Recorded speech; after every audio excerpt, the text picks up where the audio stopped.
Mga buhayang congressman mukhang makakasuhan dahil sa kanilang mga galawan na halatang halata naman. O ito, sa post po ni Jason Sa, nako, malapit na ang gaba nila. After yesterday's HOR o House of Representative mini trial, it strengthened our resolve to now file a case against Representative Gervil Luistro and the Justice Committee before the court. Their wanton disregard of the Constitution, their own house rules, and other laws is too much ignored.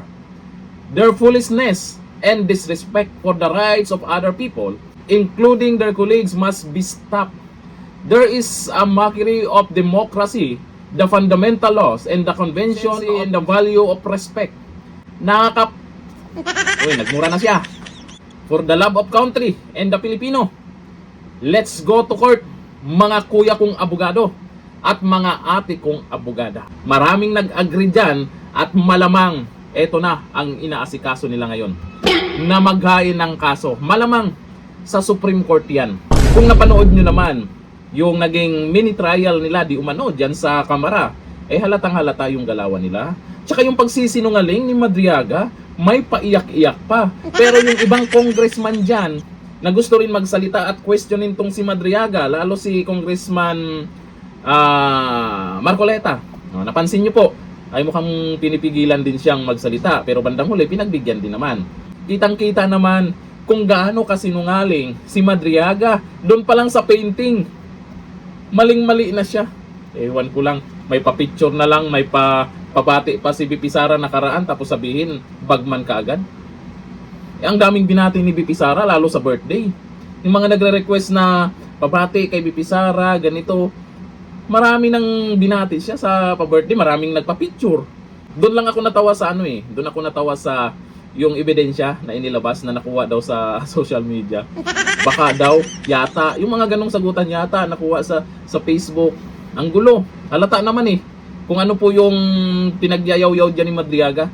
Kung talagang totoo talaga sa sinasabi niya. Kasi mali-mali yung pinagyayaw-yaw niya sa kamera. Pero itong mga buhaya, pilit ipalabas na talagang totoo ang sinasabi ni Madriaga. Itong si Luistro, naintindihan naman po natin. Matapos singilin ba naman sa utang?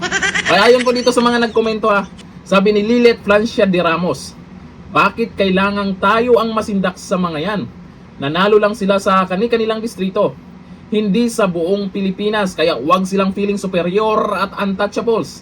Kasuhan na po talaga dapat ang mga yan dahil nasanay na. Akala nila, tanggap na lang lagi ng sambayan ang kanilang mga pag-disrespect sa saligang batas at karapatan ng bawat Pilipino. Ito sabi ni Fe Bautista, kasuhan na ang mga yang congressman, hindi madadalang mga yan. Mga kurap na nga at hindi nakatulong, inaabuso pa mga tiwala ng taumbayan sa posisyon pinagtiwala sa kanila. Ang mga nagkomento dyan, marami naman pong nag-agree na dapat kasuhan po itong mga buhayang to. Kung sino yung dapat kasuhan, ay ito namang mga magagaling na abogado na malamang may ginagawa na sila ng paraan ngayon, ay mag-iihakan din yung mga yan bandang huli. Diba? Itong si Luistro, naku, sikat na sikat ngayon. Sikat na sikat sa social media.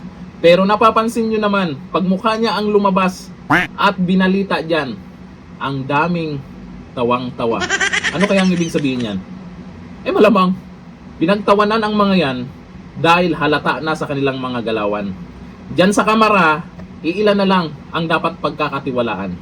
Etong mga to gigil na ma-impeach si BP Sara, malapit na ang karma. Hanggang dito na natin.